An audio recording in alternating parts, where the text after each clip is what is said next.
Olá, eu sou a Daniela e estamos novamente para mais um episódio do nosso Café de Quinta.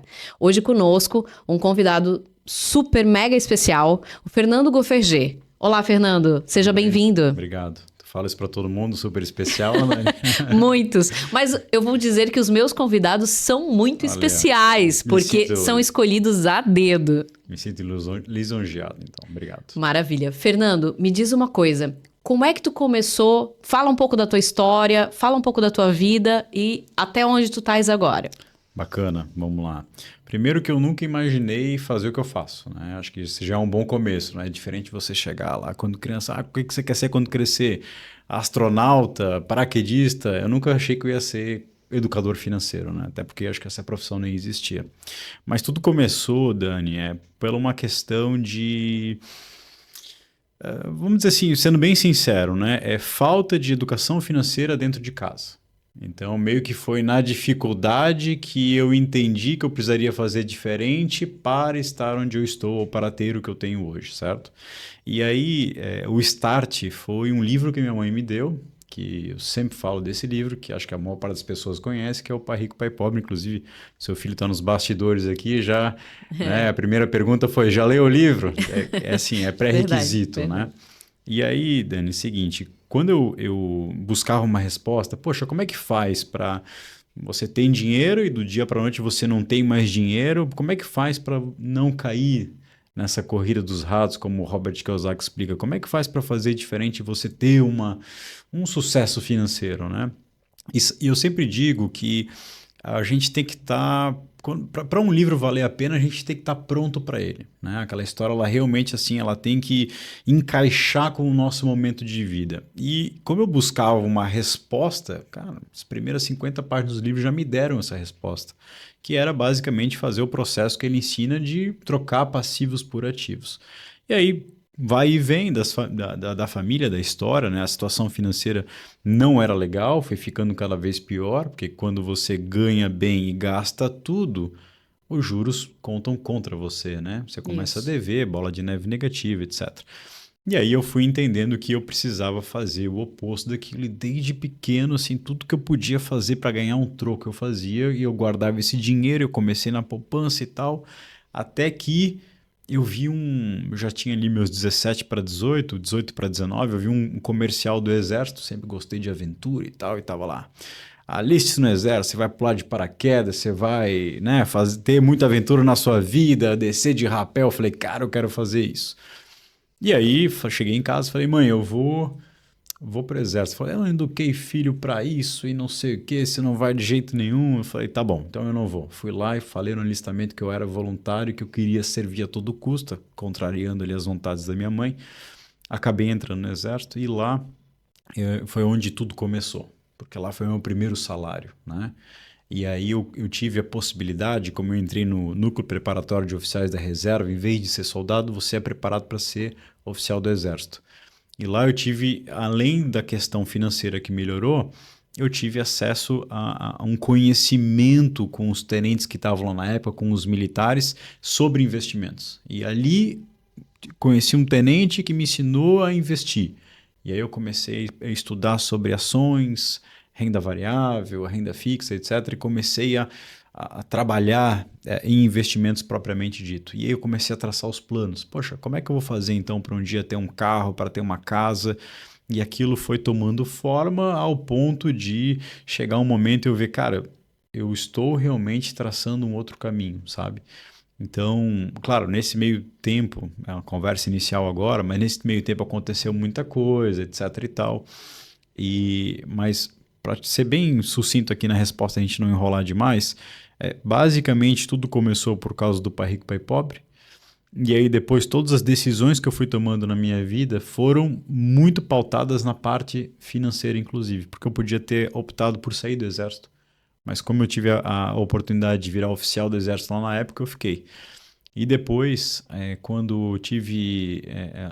porque NPOR é temporário, você só pode ficar 8 anos. Sim. Aí eu tinha que tomar uma decisão. O que eu vou fazer depois do Exército, né?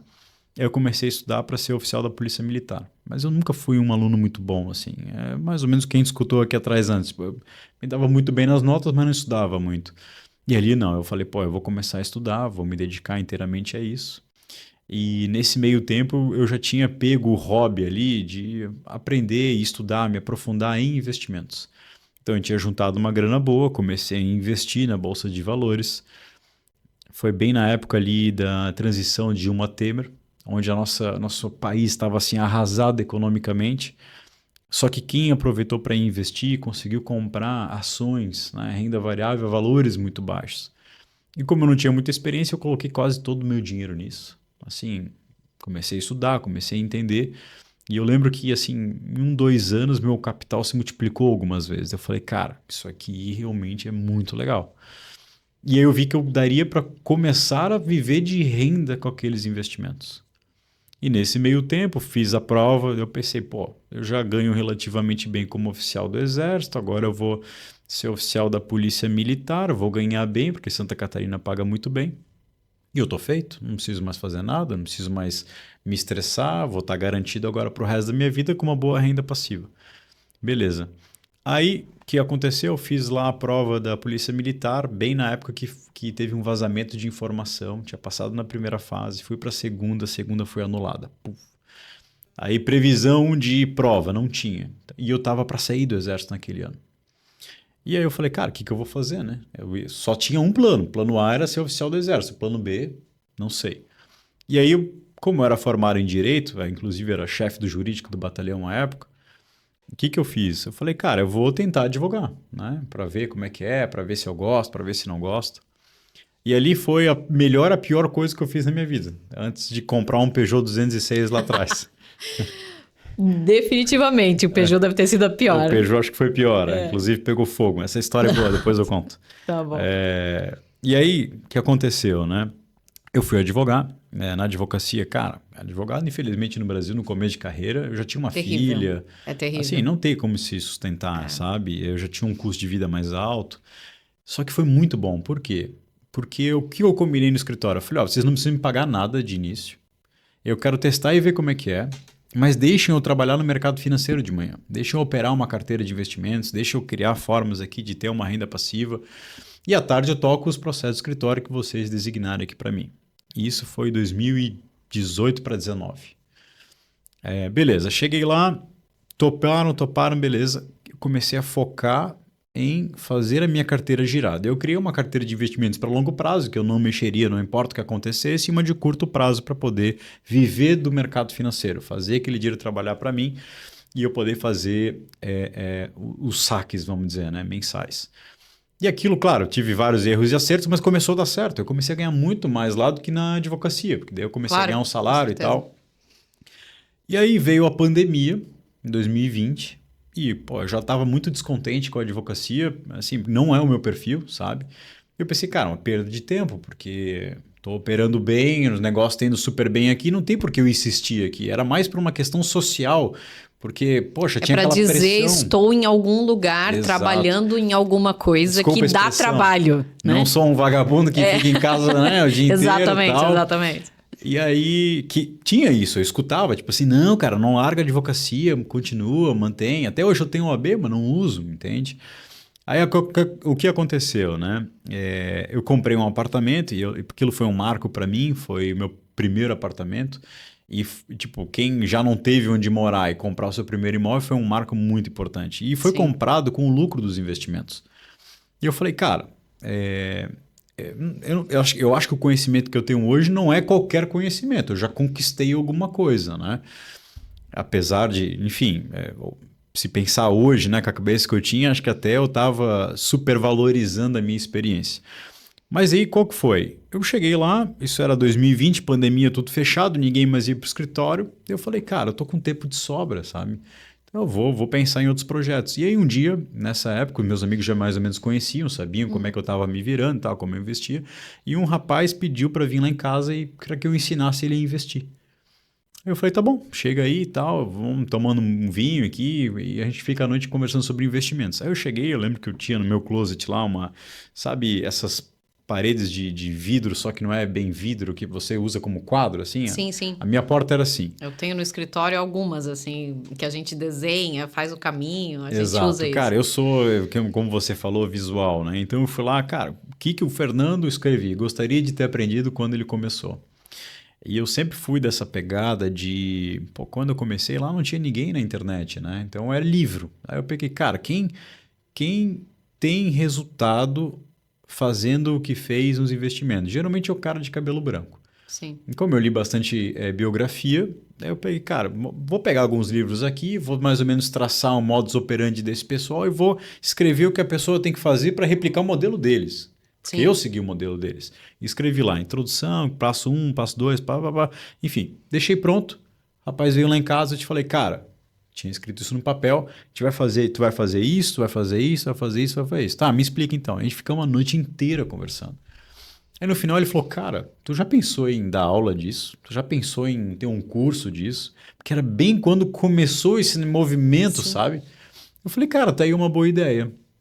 E aí, basicamente, foi que ele foi embora, não consegui nem dormir direito com a noite. Eu falei, cara, quem sabe eu tenho que começar a fazer isso mesmo, sabe?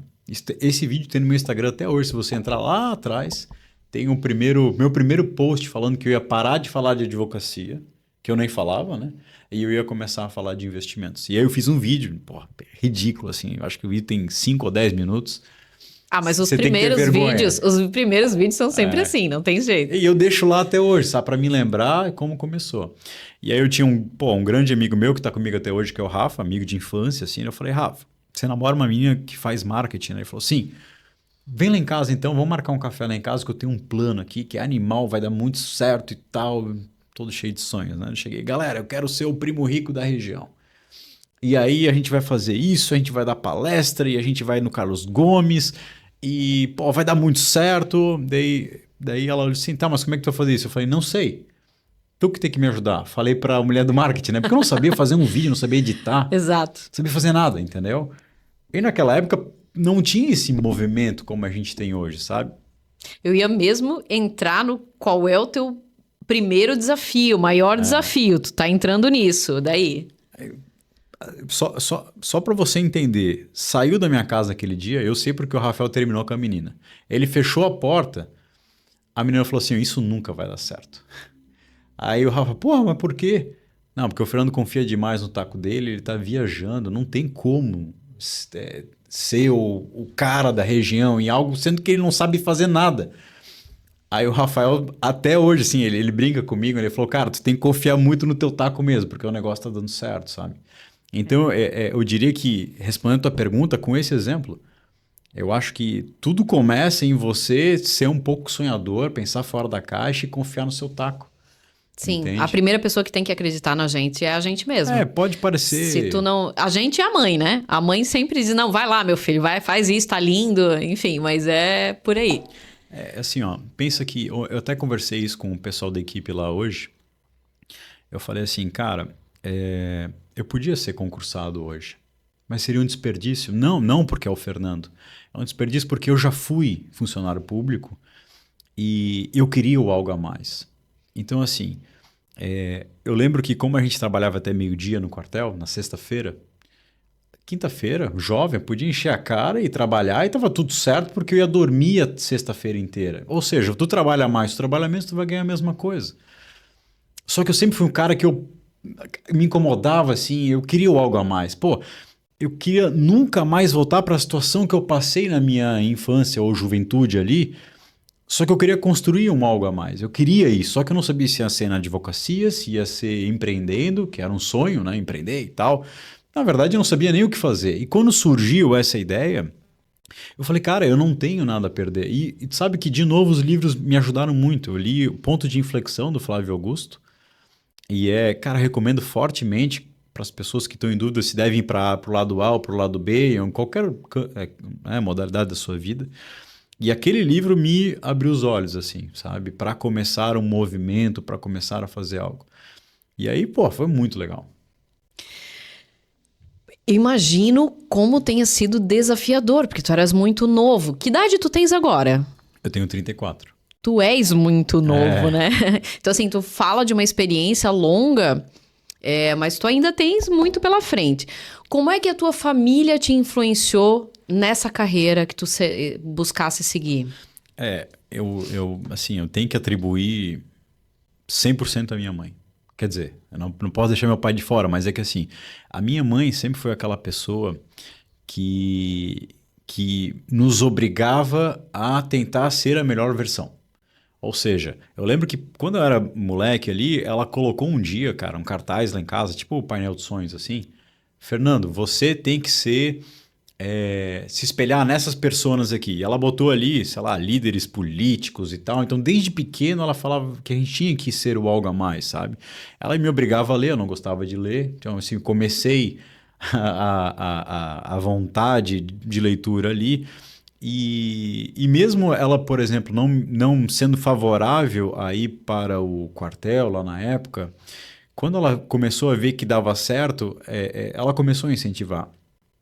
Quando eu falei que ia largar a advocacia, ela também pensou, poxa, não sei se é uma coisa boa ou se não é, mas quando ela começou a ver que dava certo, ela foi a que mais indicava. Minha mãe, no início, ela eu lembro assim, ó, a gente ia, por exemplo, saía na rua, a gente conhecia alguém, ela, segue meu filho aqui no Instagram que tá começando a falar de investimentos e tal. A mãe que é a maior fã, né? Ela fã número A um. fã número um. Exato. E então, assim, os princípios que eu trouxe de casa é muito na parte da educação, assim, sempre foi muito rígido nesse sentido, sabe? E também teve experiência que eu não vou dizer que foi a negativa, mas foi a do aprendizado. Porque, veja bem, se eu tivesse nascido num berço de ouro, de fato, assim, onde tá tudo certo, tá sobrando, tem abundância, eu não seria a pessoa que eu sou. Tem um ditado que diz que Deus não dá asa à cobra, né? Então, se a cobra fazendo o que ela faz tivesse asa, tava todo mundo ferrado. Exato. Então, é o caso. Tu eras muito inteligente, mas acaba se tornando um pouco preguiçoso às vezes. Então, ela tem que desenvolver isso, né? Sem sombra de dúvidas, né? Não, isso é um negócio que eu até comentava com a minha esposa, porque, por exemplo, vamos lá, queremos ter filhos, por exemplo. Como é que vai ser a realidade deles? Vai ser muito diferente da nossa. Ela também teve, né, cresceu na dificuldade, virou empreendedora e tal. Então, esse é um novo desafio para a gente ver. Será que faz sentido eu colocar para ele a dificuldade que eu tive? Eu nunca vou conseguir. Então, como é que a gente passa isso, sabe? Então, passar a necessidade para frente, né? Ou pelo menos a vontade, sabe? A ambição.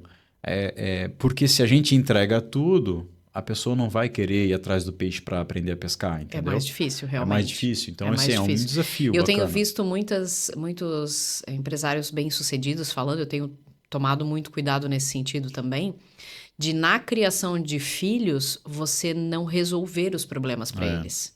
Você passar para eles resolverem os próprios problemas. Meu filho tá no backstage dizendo não, mas resolver os próprios problemas. Fazer com que o que acontece na vida deles, eles corram atrás para ir achar a solução, né? Exato. Isso é muito importante. Uma coisa que eu nunca fiz, aí falando de criação de filho um pouquinho, uma coisa que eu nunca fiz foi passar a mão na cabeça de coisas erradas.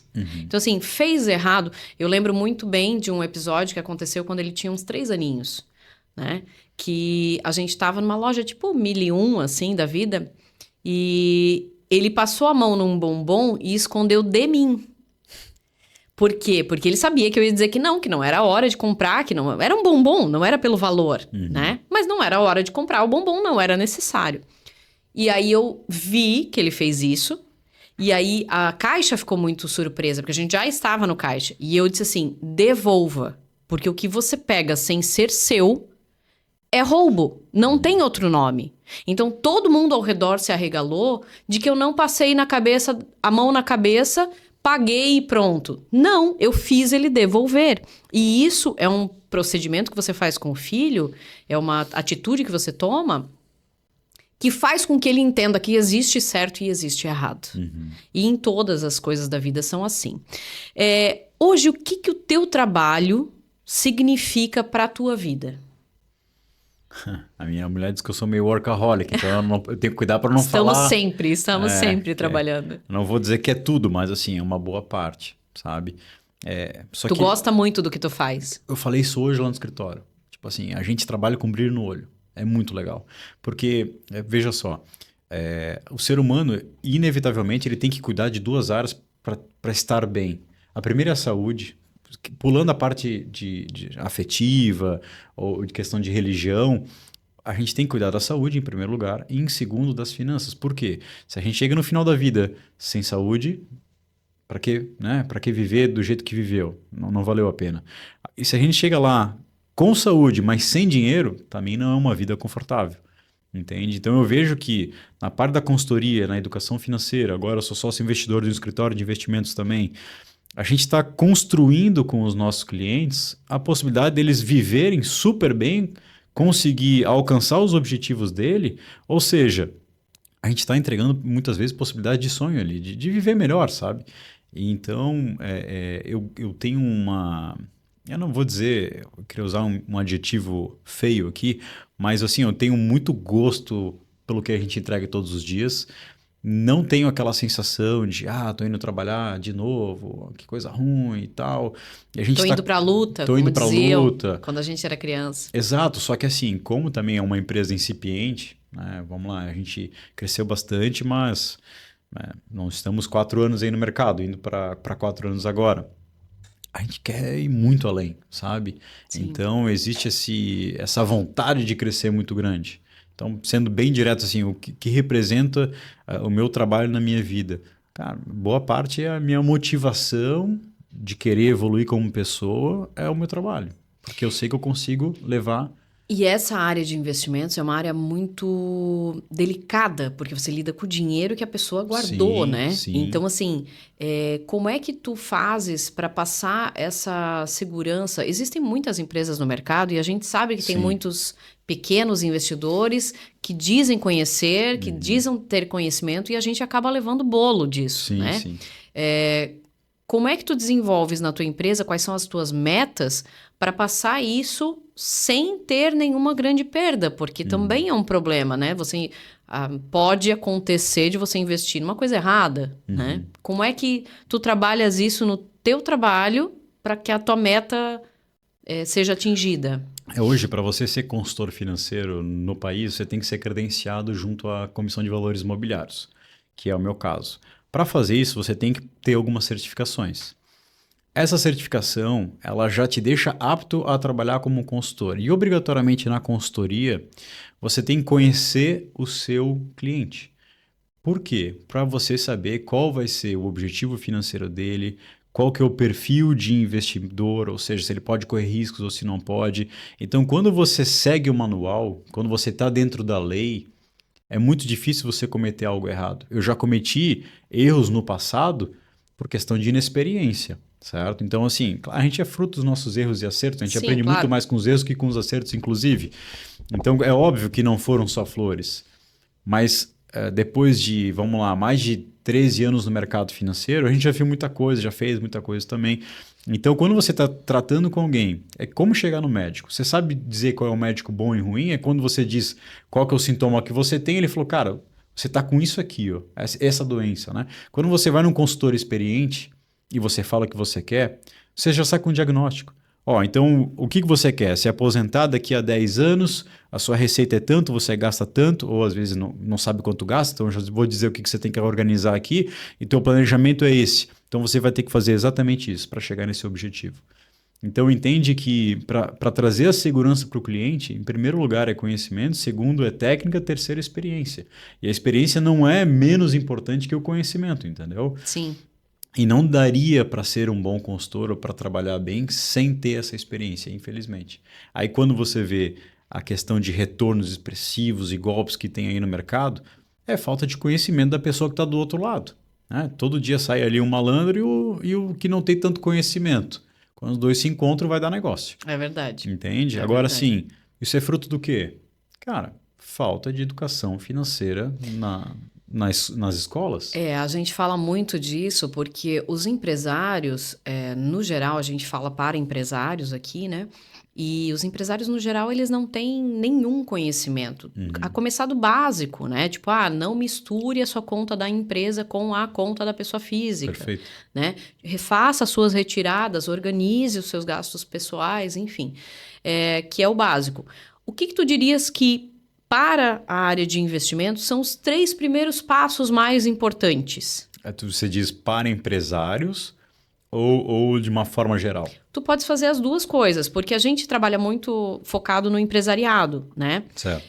E aí, para as pessoas novas, é sempre muito mais fácil começar quando você não tem despesas, né? Depois que você tem lá os seus 10 primeiros boletos, acabou, você tem os 10 primeiros boletos, você tem que alavancar isso. Então, no caso do empresário, é como sair da corrida dos ratos. Mas para as pessoas começarem, como é que a gente faz? Eu vou dizer que é a mesma coisa, não muda quase nada. Porque você sabe bem que uma empresa com uma gestão financeira em dia, ela vai produzir, vai estar muito mais redonda no seu processo. Sim. A mesma coisa no pessoal, certo? E eu já vi em empresas, que a gente atende empresas também na parte de investimentos, né? Eu já vi empresas onde a empresa funciona muito bem e a pessoa física não.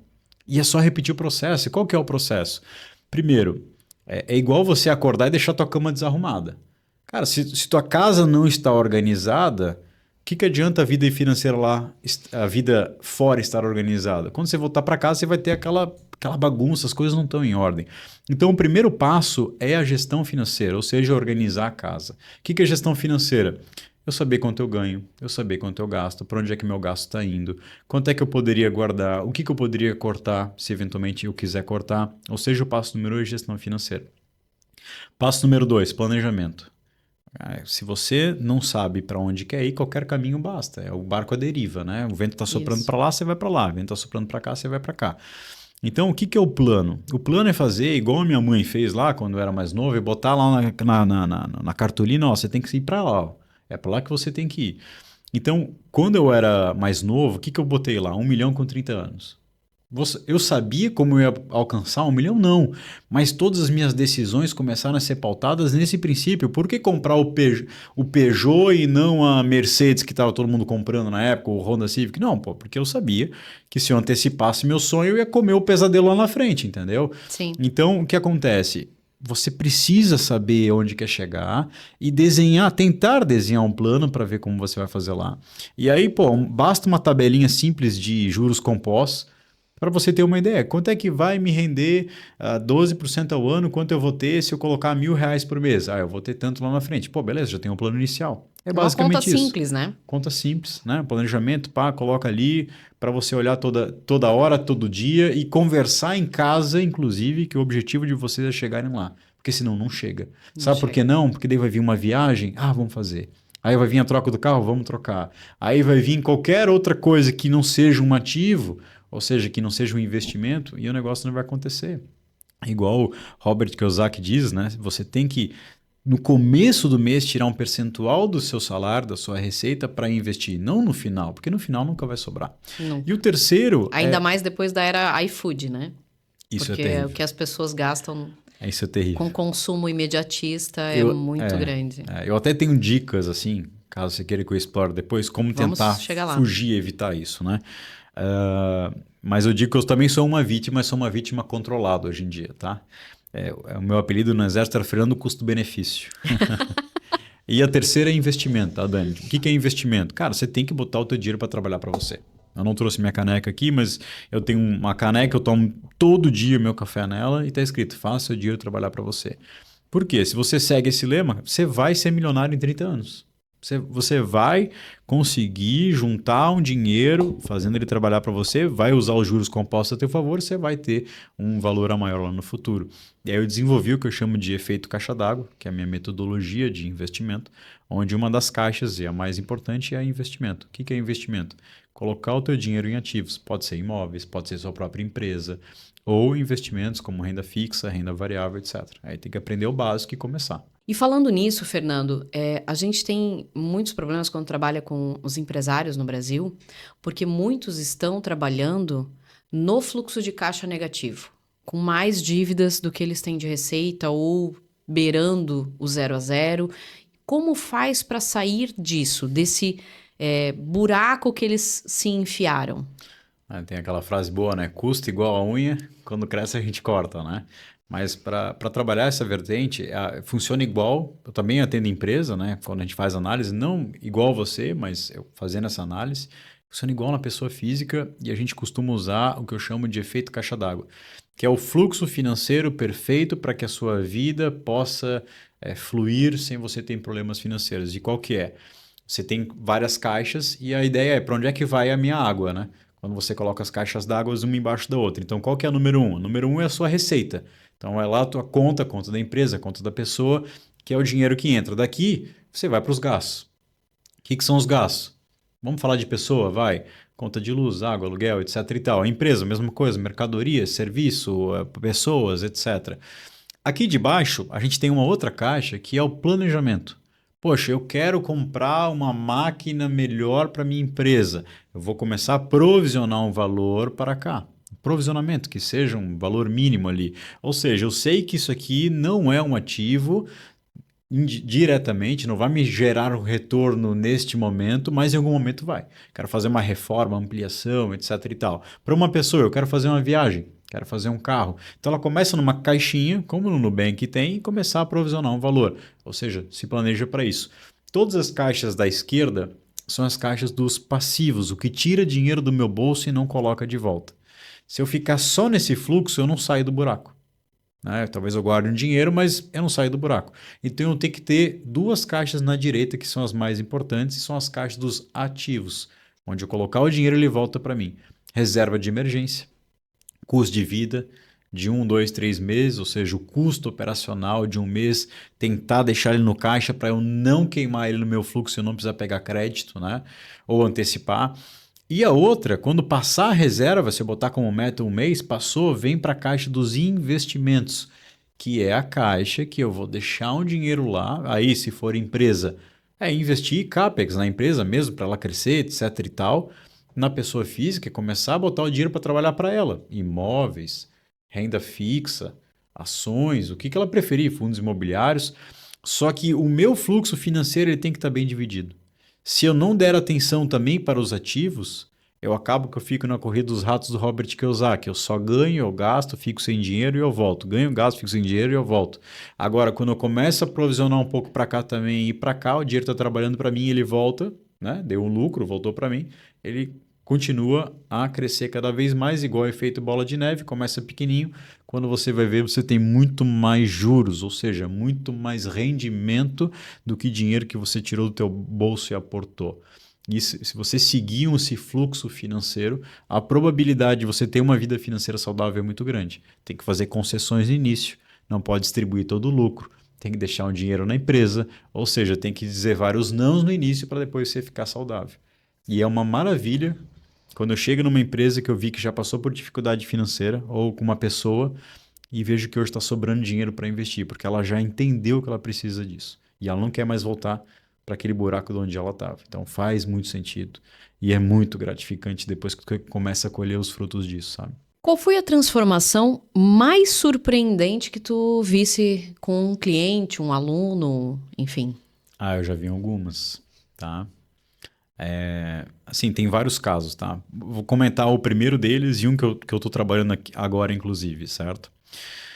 Quando eu decidi fazer a virada de chave, lá atrás, eu postei no meu Instagram que eu ia começar a abrir aulas, assim, de final de semana, tá? Turmas fechadas e consultorias individuais. Dizendo que eu já já tinha algumas fechadas e tal, não tinha nada, né? Sim. Aí, beleza. Famoso Miguel. Famoso Miguel. Aí, era final de semana, então, na verdade, ia ser sábado e domingo. Aí eu combinei lá com a galera de fazer uma dessas, o Rafael me ajudando, meu parceiro ali, e postamos no Instagram e, cara, era tal data, eu não sabia se ia vender ou não, e fiz, né? Chegou lá, ninguém comprou. E eu tinha a data, né? Eu falei, cara, e agora?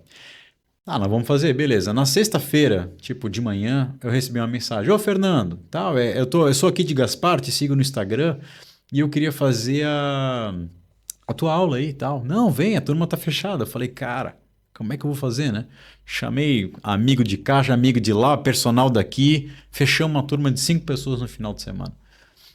Aí, pô, passei o final de semana inteiro, dei a aula, foi bem bacana e tal. E aí, um dos rapazes lá, ele, cara, eu gostei, queria fazer agora uma individual contigo. Então, para resumir, fiquei 3 semanas explicando para ele na individual como ele faria para investir o dinheiro dele. E aí, no final, ele falou, cara, bacana, mas com que dinheiro eu vou investir? Eu falei, como assim, pô? Tu não é médico, tu não ganha 30 mil reais por mês? Puxa. Daí ele falou assim, sim, mas eu gasto uns 35, eu tô no cheque especial aqui. É o que a gente mais vê. Tô lascado. Profissional liberal mesmo são pessoas que ganham muito dinheiro, Exato. mas a maioria não tem nada Não guardado, nada investido rendendo, Exato. né? E eu tenho algumas histórias dessa, tá? Mas esse aí, para resumir, aí naquela época eu só achava que eu tinha que ensinar as pessoas a investir. E eu comecei a me ligar que não, a realidade do brasileiro é totalmente diferente. A educação financeira é o básico. Exato, eu fui estudar sobre psicologia financeira e todos os gatilhos e viés que as pessoas têm, insegurança, etc. E aí a gente fez um trabalho, ele foi meu cobaia, a gente fez um trabalho de organização financeira e estabelecimento de metas e planos. Pô, e hoje o cara tá bem pra caramba, sabe? Super bem assim, ele precisava de um dinheiro para poder fazer a residência e tal, e tá tranquilo, e hoje ele tá voando de braçada, vamos dizer assim. Mas ele já falou, cara, muitas vezes eu volto a ser aquele cara que eu era antes. Já teve um outro que era a mesma situação, um médico de cruzeiro, tá? Não conhecia pessoalmente. E ele falou, cara, eu preciso largar isso aqui, eu tô há 10 anos no cruzeiro, ganha super bem, em dólar e tal, mas eu não tenho R$1 guardado, cara. Pô, ele ganhava assim, mais de 50 mil reais por mês. Não tinha R$1 guardado. Tudo em viagem. Considerando que na viagem de cruzeiro que eles trabalham, eles não gastam nada. Não tem gasto com hospedagem, comida, alimentação, nada. Né? Só que ele não tinha noção do que era investimento, tá? Não tinha assim a mínima noção. Não sabia, nunca tinha ouvido falar em pai rico, pai pobre, nada, zero. E aí quando eu ensinei, ele falou, cara, virou uma chave aqui. Tu falas muito do pai rico, pai pobre, mas eu já tinha conhecimentos financeiros quando eu li. Mas ele é visualmente, ele cria uma visibilidade para tu entenderes o que aquilo significa efetivamente, né? Exatamente. Ele é muito bom mesmo. Exatamente. E sempre, eu dou palestra em escolas públicas aqui, né? Um projeto que eu tenho. Primeira pergunta que eu faço é, quem quer ser milionário? Toda criança levanta a mão. A segunda é, como é que você vai fazer para chegar lá? Alguns levantam, outros brincam, mas ninguém sabe. Aí eu pergunto assim, quem aqui sabe ler e escrever? Todo mundo levanta a mão. Eu pergunto, como? Língua portuguesa, a gente aprende na escola. E somar 1 mais 1 igual a 2, matemática. Sabe por que você não sabe como é que você vai ser um milionário? Nunca te ensinaram isso. Você não teve isso na escola, aqui uma aula boa de educação financeira. E muito provavelmente, se você não teve, seu pai também não teve, nem o avô, ou seja, ninguém ensinou isso. Em algum momento a gente tem que quebrar isso. Por que nos Estados Unidos 60% da população investe em renda variável e aqui é 2%? Tem mais gente investindo em tigrinho do que na Bolsa de Valores. Isso. Com o dinheiro do Bolsa Família ainda, né? Com o dinheiro do Bolsa Família, porque não é cultural. Não. E se a gente não trabalhar nisso... Não é cultural, na realidade ele não foi educado para isso, porque a cultura é um resultado da educação, né? Mas, por exemplo, assim, a nossa região ela tem muito a questão do terrenista. Então, às vezes, se você nasceu aqui, né, numa família onde tinha uma tradição germânica, onde se respeitava esse negócio de não gastar mais do que ganha, provavelmente vai ter capital. Às vezes não vai saber o que fazer com ele, mas vai ter aquele capital, vai ter o bem imobilizado ali. De maneira geral, eu considero que isso faz parte da cultura. Eu tive a oportunidade de jantar com um consultor da Suíça. E eu expliquei desse meu projeto, ele falou assim, cara, você não faz ideia, isso aí não precisa ter na Suíça. Eu falei, por que não? Porque lá, quando a criança nasce, ela já é educada desde cedo que ela precisa ter uma educação financeira para um dia ter dinheiro, para um dia se aposentar. Sabe quantos brasileiros hoje conseguem ser suficientes na aposentadoria? Deve ser um percentual muito pequeno, porque as aposentadorias são muito baixas, né? 1%. O restante depende de caridade, depende de ajuda de parente ou depende de trabalhar. Isso é uma pesquisa feita pelo próprio INSS com mais de 100 milhões de aposentados. Então, assim, tá no Google, é só pesquisar, talvez o número de aposentados seja um pouco maior ou um pouco menor, mas é exatamente isso, 1%. E me diz uma coisa, quais são os principais erros que as pessoas cometem quando elas querem começar a investir? Porque a pessoa não tem o conhecimento financeiro, Certo. mas ela quer, de alguma forma, sair disso. Ela quer começar a investir. Quais são os principais erros que eles cometem? Eu acho que o primeiro erro é... Eu entendi a sua pergunta, que é quando começam, né? Mas o primeiro erro, sabe qual que é? É não começar. Não começar. Exato. Porque assim, ó... eu tenho um medo, não sei, fulano já perdeu dinheiro, eu não sei nada, e a pessoa não começa, e quando ela vai começar, qual é a primeira frase que ela me fala? Cara, eu queria ter começado antes. É o caso da minha geração, né? Eu tô com 46. A minha geração é uma geração que não teve nem ideia disso. A gente estava lá na década de 80 trocando terreno por muro, Exato. né? Então, Passaram assim, pelo confisco. aí passou pelo confisco, daí veio a década de 90, o Plano Real, aí começou a dar aquela melhoradinha, mas ninguém tinha ideia do que era Bolsa de Valores, Certo. né? Tem poucas pessoas da minha geração que eu conheço que investiram. Sim. E é muito difícil começar, porque a pessoa já está na corrida dos ratos, Exato. né? Já está casado, com filho, com despesa, com casa, com escola particular, enfim, né? Então, como de novo, né? Qual é o erro para não sair, para sair disso? Aí o segundo erro que eu vou te falar é tratar algo com uma complexidade que não existe. Por quê? Eu vou te explicar. Da mesma forma que lá atrás eu ensinava as pessoas só a investir, não ensinava gestão e planejamento, eu mudei muito meu foco para a parte na consultoria, quando eu aprendi mesmo a lidar com as pessoas e a real necessidade delas, a não indicar mais renda variável para quem não tem perfil. Porque lá atrás eu achava que todo mundo tinha que ser Barsi. Quem é Barsi? O maior investidor pessoa física do Brasil. Né? Para quem não conhece aí, ganha mais de R$1 milhão por dia de dividendos. Só que ele é um sui generis. E quando a gente analisa... Ele é extremamente disciplinado, né? É uma outra realidade. Além do conhecimento técnico fora do comum, etc. Não é que não dá, daria, tá? Daria para todo mundo seguir aquilo, mas no Brasil não precisa. Eu vou te falar por quê. Porque no Brasil a gente tem um negócio chamado juros, ou Selic, que historicamente é muito alto. E se você faz um comparativo dos principais índices do país nos últimos 10 anos, você pode pegar a inflação, IFIX dos fundos imobiliários, Ibovespa das ações, IDIV das ações pagadoras de dividendos, ninguém bate o CDI, ninguém bate os juros. O que significa dizer isso? Você pode montar uma carteira de aposentadoria para viver super, hiper bem, somente investindo em renda fixa conservadora, Tesouro Direto, IPCA mais 7, é melhor do que investir em dólar a mais 5%. Então, trocando em miúdos aqui, é extremamente fácil você começar a investir no título mais seguro do país, Tesouro Direto, e ter um valor muito expressivo lá na frente. Basta você abrir uma conta numa corretora e fazer uma aplicação e fazer isso por várias vezes. Aí por que a pessoa não começa? Por medo. Entende? Então, o que eu diria na questão de erros? O primeiro e número 1 é não começar sem estar pronto. E o segundo é achar que é algo muito complexo ou querer retorno para amanhã. A ganância também ela nos prejudica muito. Eu vou investir aqui, 1%, cara. Eu vou investir R$100 para ganhar R$1 por mês. Eu não vou começar.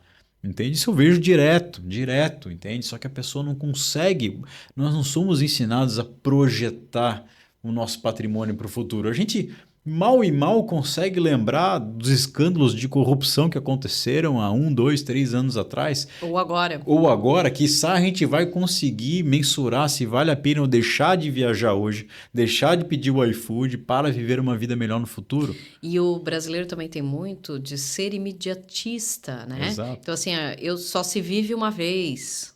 Eu mereço isso hoje. Exato. Né? Então, são termos que deixam a gente com a falha, né? Exato. Continuar a perdurar na falha. E aí, para ter a virada de chave, ou vai ter que apanhar muito, tipo assim, tá muito ferrado. Já vi isso. Tipo, cara, não sei o que eu fiz, eu ganho bem, e agora eu tô devendo em cheque especial e não sei o que lá, empréstimo, eu quero mudar de vida. Pum, tomou uma decisão.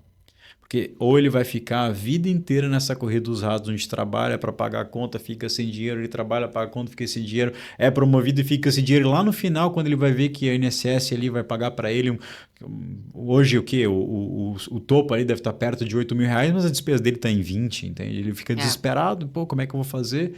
Então, se ele tivesse a noção disso antecipadamente, às vezes ele consegue tomar uma decisão Cara, não precisa não viver. Eu sou contra isso. Que nem o Barça ali, que não tem nem carro ou mal faz viagens. Eu sou contra. Basta ter um planejamento. Viva sim, mas, cara, um pouquinho do que tu ganha, começa a guardar, meu querido.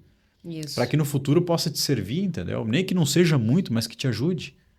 Em algum dos casos, tu achasse que não ia dar certo e conseguisse reverter, ou que tu achou que realmente não ia ter como? Sim, já aconteceu. Eu tive algumas experiências dessa no caminho.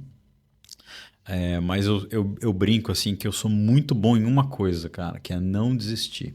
Eu sou Nossa. teimoso, sabe? Taurino Sei, teimoso. sei. E nem acredito muito em signo, mas a minha mulher fala que eu sou taurino teimoso, então eu replico. É isso aí. Mas Eu não sei se ele ganha do canceriano, mas a gente tá é, pau a pau ali. Como diz a minha mãe, pra teimar precisam dois, né?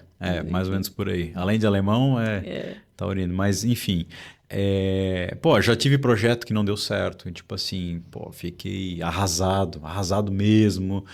Mas aí no final eu pensava, cara, eu não posso desistir. Pô, eu cheguei até aqui, eu tenho sonhos, eu quero, né, alcançar patamares maiores. Se eu parar, então assim, muitas vezes, pô, parou, dá 2 passinhos para trás, respira, toma Toma fôlego, vai de fôlego. novo. Depois, pô, a situação não tá legal, dá um stand-by, sai um pouquinho, vai viajar, vai espairar a cabeça. Mas nunca parei assim, sabe? Nunca desisti. E eu tenho certeza que se a gente for conversar daqui a um ano, a gente vai estar sabe, em outro patamar e depois em outro, Uhum. porque apesar de eu pregar muito que a gente deve trabalhar para ter uma aposentadoria, eu não pretendo me aposentar. Pô, eu também tenho 34 anos. Mas assim, sabe aquele negócio de eu acho que é um desperdício? A gente tem que continuar produzindo, sendo produtivo, né? Colaborando, servindo. Então, assim, eu também não tenho essa visão de parar, né? Exato. Vai ter uma vida mais tranquila e Isso. tal, pode se virar conselheiro, mas que nem hoje a gente tem uma equipe ali, cara, é muito bom você poder estar passando o teu conhecimento, a tua vontade de vencer para eles com meritocracia, com partnership, podendo Isso crescer aí. nas empresas. E de outro lado, por exemplo, a gente dá aulas todas segundas-feiras, né? Gratuitas. Cara, muito legal. Tu vê o público aumentando cada vez mais, a galera vendo que mesmo quem não tem muitas condições mudando com um simples movimento. Eu comecei assim, influenciado lá atrás, né? O Primo Rico foi um cara que me influenciou, o Thiago Nigro, lá atrás também. Então eu vejo se eu puder servir como a ponte, o mensageiro para esse pessoal, para mim faz muito sentido e sem assim bullshit, sabe? É um negócio é real mesmo. Tem business, tem que ganhar dinheiro, mas se você puder unir isso a ajudar alguém, meu amigo, cara, pô, aí as coisas estão dando certo na sua vida, É, sabe? agora é recente essa teoria de que as pessoas têm que fazer o que elas amam, ou fazer só o que deixa feliz. Isso, do meu ponto de vista, é muita bobagem, porque você diz assim, vai ter dias que você levanta da cama e não tem vontade de ir trabalhar. Né? Sim, Seja o trabalho que for. Você, sim, puxa, hoje eu tô cansado, hoje eu queria ficar na praia, né? Mas você tem que ter um propósito, sim. né? Então, quando você une o seu trabalho ao seu propósito, você consegue ter mais constância no que você está fazendo, né? Uhum. E o que a tua experiência nesse mercado mostra sobre as pessoas? Em que sentido? Qual tipo de pessoa? As pessoas do povo com as quais tu lidas, normalmente que vêm buscar o teu trabalho. Olha, a gente lida com muitas pessoas, porque assim, ó, hoje rede social, só o meu Instagram ali, ele deve estar alcançando umas 8 milhões de pessoas por mês. É bastante gente. Tem Bastante que ter gente. bastante braço para você conseguir atender e dar atenção. Muitas vezes a gente não consegue, né? Então tem o lado. Como eu já passei por esse processo de não ter e construir, a gente mais ou menos entende quem vem para você com aquela angústia de, cara, pelo amor de Deus, me ajuda, eu preciso mudar de vida, etc e tal. E até do empresário que vem e ele quer se aposentar, acabou de vender um imóvel, tem dinheiro investido, ele só quer que Organizar. organizar, ter uma rentabilidade melhor e ter a previsibilidade de dizer agora eu posso parar porque eu vou ganhar tanto por mês, entende? Então, eu vejo que é difícil definir um perfil, porque a gente atende todos os. Atende vendendo serviço e não vendendo, sabe? Sim. Praticando ali a reciprocidade. Mas a gente atende todas as angústias. E é bacana isso, porque, por exemplo, esse dia chegou para mim uma pessoa lá e eu fui trocando uma ideia, né, no Instagram. E aí ela assim, cara, me ajuda, o que que eu faço? Eu ganho tanto, eu tô com isso de dívida, eu queria saber o que eu posso fazer para mudar de vida. Eu falei, cara, você quer realmente mudar de vida? Quero. Eu falei, então você tem que entrar no modo guerra. O que que é modo guerra? Eu falei assim, imagina se do dia para a noite Blumenau tivesse uma enchente gigantesca ou a gente entrasse em guerra com outro país. Tu concorda que a tua vida ia mudar? Tu não ia mais trabalhar do mesmo jeito, tu não ia consumir o teu iFood, tu não ia ter esse supérfluos que tu tem hoje? Exatamente. É isso que você tem que fazer. Cara, você tem que cortar o teu cartão de crédito, voltar para estacar zero, dizer não para muita coisa que você quer dizer sim, sofrer. E depois disso você vai começar a ver o resultado, porque vai começar a sobrar dinheiro, você vai pagar suas dívidas, você vai voltar ao normal. Esse é um tipo de pessoa, um tipo de conversa.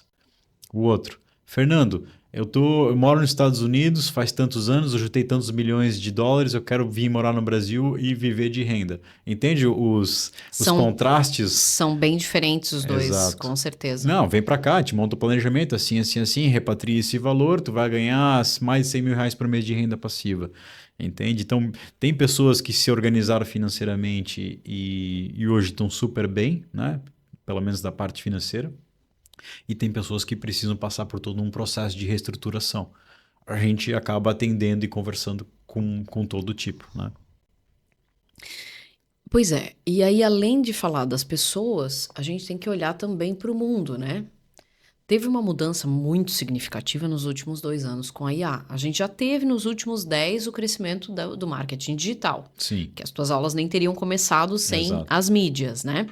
Mas dos 2 anos para cá que tem a IA, como é que tu enxergas esse futuro? Como é que tu enxergas as coisas fluindo, considerando que vai ter muita profissão que vai dançar? Sim, né? muito.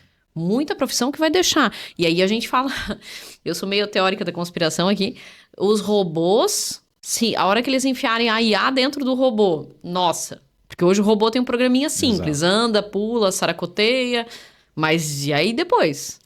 Como é que isso vai virar? Primeiro que assim, inteligência artificial não é algo hype. Veio para ficar e vai ficar, na minha opinião, é tão importante quanto a invenção da energia elétrica lá atrás, ou da internet, ou qualquer. Não é o metaverso. A própria Revolução Industrial. A própria Revolução Industrial, exatamente. É a invenção da roda, é o Fordismo, etc. Mas, como é que eu enxergo isso hoje? A pessoa que não estiver dominando a inteligência artificial, ela vai ficar para trás. Hoje eu uso praticamente o dia inteiro.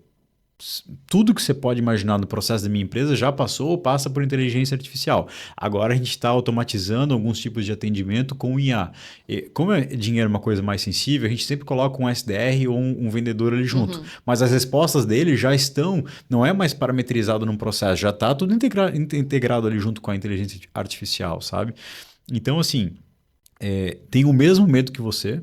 Acredito fortemente que como ela cresce Exponencial. em forma exponencial, progressão geométrica, não vai demorar muito para ela ser muito mais inteligente que o ser humano mais inteligente. E muito provavelmente, poxa, se tem uma máquina que faz meu serviço melhor no capitalismo, o que vai acontecer? Vai ter uma troca. Hoje, a gente tem alguns serviços lá que não precisa mais de pessoas fazendo. Estarem fazendo. Entende? Eu digo assim, no meu negócio, né? E, em geral, vai ser a mesma coisa. Então, ou a gente vai se readequar, aprender a usar ela muito bem, ou ela vai acabar ficando acima das nossas capacidades. Eu não sou nenhum teórico da conspiração e não tenho conhecimento técnico para isso também, mas assim, é meio que óbvio, né? Se já é tão inteligente do jeito que está hoje, com os limites que tem hoje, imagina no futuro. E os limites são bem pequenos, né? Porque ninguém conseguiu parametrizar bem esse troço, né? Então, eu também tenho um certo receio aí de como é que vão ficar as coisas para frente. Inclusive, essa parte de mercado financeiro, vai funcionar banco, não vai, criptomoeda. Como é que tu lida com a criptomoeda? O que tu tem de indicação disso? Faz, não faz? Desiste? Eu acabei de terminar Pega tudo e enfia. Eu acabei de terminar um livro sobre criptomoeda chamado O Padrão Bitcoin. Eu já tinha lido bastante, eu gosto, porque a criptomoeda nada mais vamos falar de Bitcoin, porque é a que importa, né? A maior de todas é o laço principal. Nada mais do que uma crítica ao sistema keynesiano, onde coloca para os governos a possibilidade de imprimir dinheiro sem fim. Então, quando veio a crise de 2008, lá do subprime nos Estados Unidos, onde o governo dos Estados Unidos foi salvar alguns bancos e a própria economia do país, criando mais dívida, imprimindo mais dinheiro, em seguida surgiu Satoshi Nakamoto, um pseudônimo que ninguém sabe quem é, trazendo ali o que seria o Bitcoin, né? Ou seja, nascendo com o padrão Bitcoin. Então, a minha visão é a seguinte, as pessoas que eu mais respeito do mercado financeiro dizem que é bullshit, que é bobagem, certo? Você fala do Warren Buffett, Charlie Munger, que já faleceu, o próprio Luiz Barsi, mas eu já penso diferente. Eu tenho criptomoeda, já sou investidor há algum tempo e me arrependo de não ter comprado antes, justamente porque eu achava que não tinha lastro, etc e tal. Mas assim, para quem é leigo, é igual pensar em ouro, porque o Bitcoin ele veio para substituir o ouro. O que era o ouro? Lá atrás o ouro era o lastro dos governos para você poder imprimir dinheiro. Então você só poderia ter em dinheiro o que você teria em reservas de ouro. E a ideia do Bitcoin é a mesma coisa. Então é para ser uma reserva de valor. E por que ela é tão importante? Porque não tem nenhum banco central que comanda ela, que pode mexer nela. Ela faz parte de uma rede descentralizada, então são milhares de computadores espalhados pelo mundo inteiro que ali são quem domina ou tem o comando da criptomoeda, não existe uma pessoa em si. E você não pode minerar, criar mais do que 21 milhões de bitcoins, então ele tem um limite. Diferente do dinheiro, que eu posso imprimir a infinito. Ou seja, ele não é uma moeda inflacionária, entende? Então está previsto que o último Bitcoin será minerado em 2140. Ou seja, A gente nem vai estar aqui. existe essa escassez, a gente não vai estar aqui, mas agora para pensar comigo. Hoje, se eu não me engano, 70% dos Bitcoins que existem no mundo já minerados são de pessoas físicas.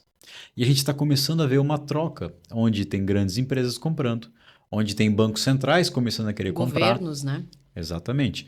E aí o que acontece? Oferta e demanda. A oferta é diminuta, não dá para criar mais bitcoins do que a capacidade de mineração. A cada 4 anos tem um halving, essa capacidade de mineração vai diminuindo e fica o dobro de dificuldade para você conseguir minerar a cada 4 anos. Consequentemente, se mais pessoas quiserem comprar e as pessoas físicas não quiserem vender, o preço vai começar a subir cada vez mais. E é isso que a gente tem visto.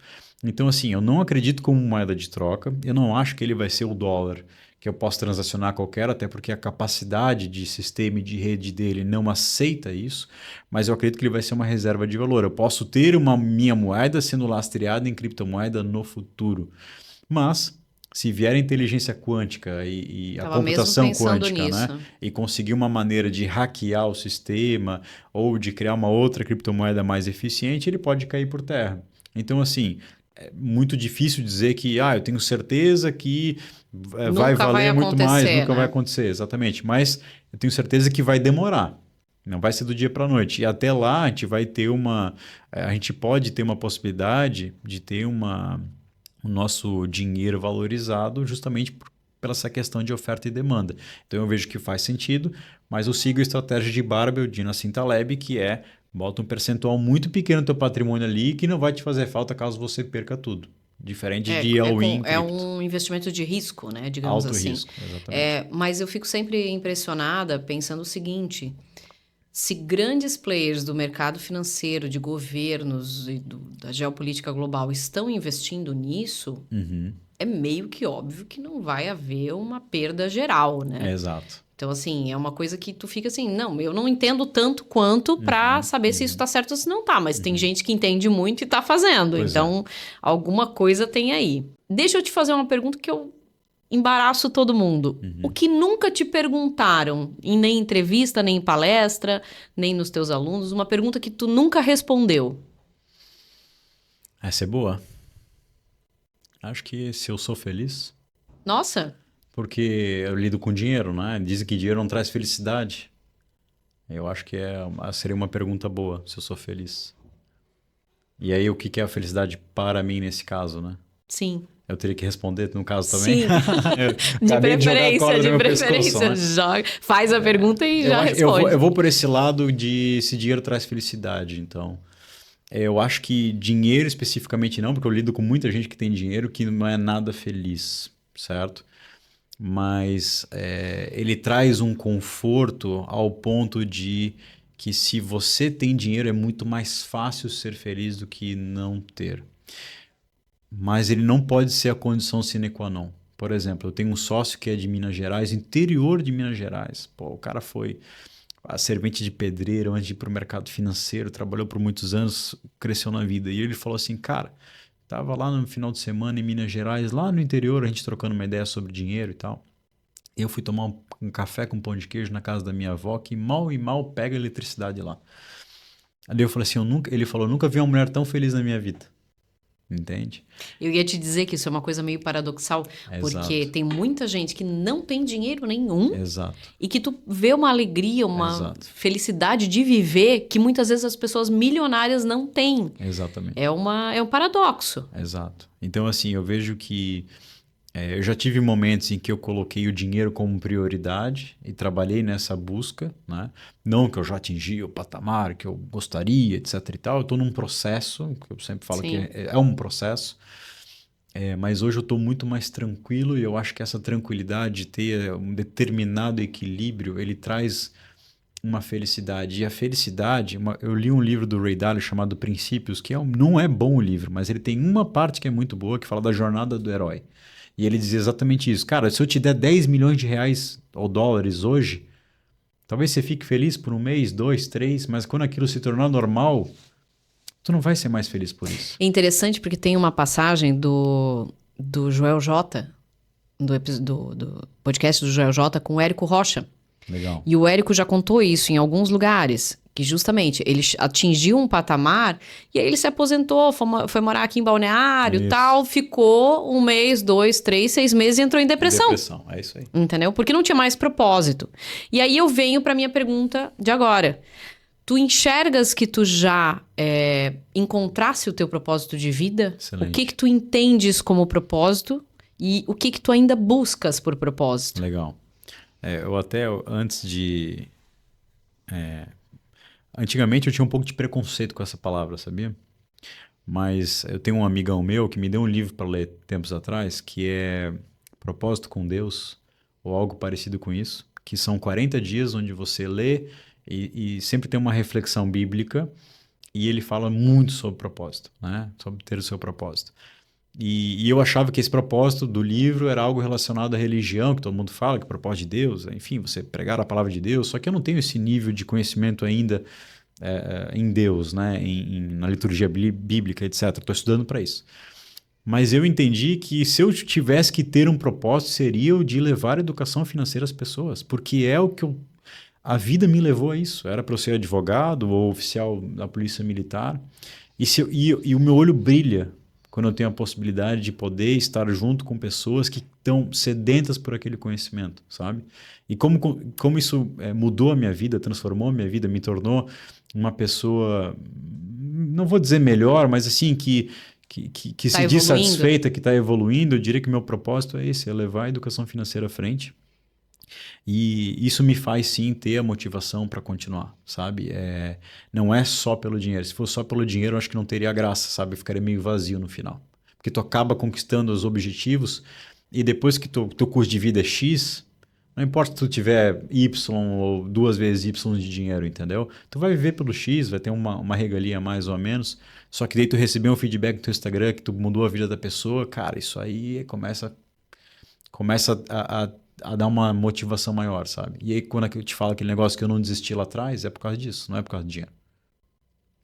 É bem interessante isso, porque o propósito é uma coisa que acaba movendo a gente para frente, né? Dentro da tua trajetória e na situação que tu te encontra agora, o que ainda te causa medo e te desafia? O que me causa medo e o que me desafia? Olha, eu acho que o meu maior desafio é às vezes querer crescer quando eu olho os grandes players de mercado e não saber como fazer para crescer lá. E o meu maior medo nesse caminho porque como todo mundo que já cresceu um pouco sabe que ele tem que abrir mão de muita coisa para crescer. Tem que abrir mão. Não tem como. Não existe negócio de equilíbrio a vida inteira. Não. Se você quer acelerar, você vai abrir mão do conforto e pau na máquina e em um momento você vai chegar lá. É como o velhinho lá do filme Comer, Rezar e Amar fala pra ela, o desequilíbrio está dentro de haver equilíbrio na vida, né? Exato. Então, assim, hoje eu tô num momento em que, cara, as coisas estão legais. Eu tô crescendo a um ritmo lento. Mas se eu quiser chegar lá, eu vou ter que desequilibrar de novo e acelerar do jeito que eu acelerei lá atrás, entende? Então, eu vejo... Na verdade, eu não tenho medo disso, tá? Mas eu vou tratar isso como um desafio que do tipo, cara, se eu quero, eu vou ter que abrir mão e ter que ser logo, então eu tenho que parar de procrastinar. Então, qual que é o meu medo? Ser procrastinador demais. Que eu acho que eu sou. Quando a gente acostuma na cadeira estável, Exato. aí a gente tem que dizer, não, vamos lá, vamos de novo, começa... Só que aí entra aquele dilema, né, Dani? Pô, mas será que eu quero aquilo? Ou será que não? É por mim ou é pelo que os outros vão dizer? É por mim ou é para provar para os outros que eu consigo, que eu... Exato. É uma análise que a gente tem que fazer periodicamente, realmente. Só que eu tenho certeza que eu não vou conseguir parar, entendeu? Então, assim, é só qual que é o ritmo. Eu acho que isso que é importante. Porque eu não quero abrir mão de algumas coisas que eu conquistei, sabe? E quando a gente fala de já estar na estrada há algum tempo, tu és muito novo. Eu vou ter que reformular, né? Então, eu perguntaria o que tu dirias pro Fernando de 20 anos atrás. Mas há 20 anos atrás, tu tinhas 14. Então, de uns 15 anos atrás, o que tu dirias, um conselho que tu darias ao Fernando de 15 anos atrás? Comprar o Bitcoin. Compre um Bitcoin. Não conta pra ninguém. Foi 2009, né? Mas tudo bem. Olha só. Essa pergunta é legal. Já me fizeram no Instagram algumas vezes, tá? Quando a gente abre caixinha de pergunta. E eu sempre respondo diferente, sabia? Provavelmente que eu vou te responder aqui hoje vai ter uma outra resposta no futuro também. Mas eu diria Seria que estranho se a gente não mudasse a resposta, porque é sempre um conselho para alguém lá atrás, né? Então, se a gente aprendeu mais alguma coisa, o conselho tem que mudar também. Mas eu iria na questão do tome risco e tome risco cedo, não demore muito. Eu demorei para tomar risco, sabe? Minha vida estava muito pacífica até 2018, quando eu saí do quartel. Então, acho que eu perdi muito tempo ali. Foi experiência, foi importante. Mas tomar risco, se arriscar é importantíssimo. Então, tome risco o mais cedo possível. Errar primeiro, né? Erre primeiro, caia. E foi bom porque eu errei logo no início, né? Mas essa questão do risco eu acho que é importante justamente pela questão do aprendizado. E aí a gente, tomei um tombo, beleza, deixa eu me reestruturar para seguir e aprender. A gente não aprende nos acertos. Não. Só nos erros. A gente está numa fase de evolução, o ser humano, que ainda aprende nos erros. Então, a gente precisa errar realmente. Fernando, foi maravilhosa a nossa conversa. Eu adorei, do começo ao fim. O Pedro vai ter amado também, tenho certeza. E eu te pergunto, como é que a gente te acha nas redes sociais? Boa.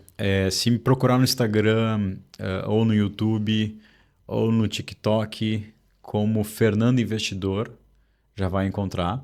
Mas meu @ mesmo é Fernando Goferger, que é o meu sobrenome aqui na empresa Goferger Investimentos, né? Hoje nós temos educação financeira, então cursos, mentorias. Inclusive estou para lançar uma mentoria nova esse ano. Nós temos a consultoria financeira, que é para quem não quer curso nenhum e também quer alguém que é isento de viés. A pessoa para pegar no braço e montar aquilo que eu falei, gestão, planejamento e investimento. E também sou sócio investidor de um escritório de investimentos do BTG Pactual, onde lá eles são treinados para atender os clientes da consultoria, ou seja, para entregar o melhor serviço sem passar perna em ninguém e sempre entregando o melhor para o cliente no final. Então, se quiserem procurar, é só ir nessas redes ali. Perfeito. Te agradeço muito a tua presença aqui hoje. E aproveite agora esse momento para curtir, compartilhar e se inscrever no nosso canal. Chegamos ao fim de mais um episódio do nosso Café de Quinta.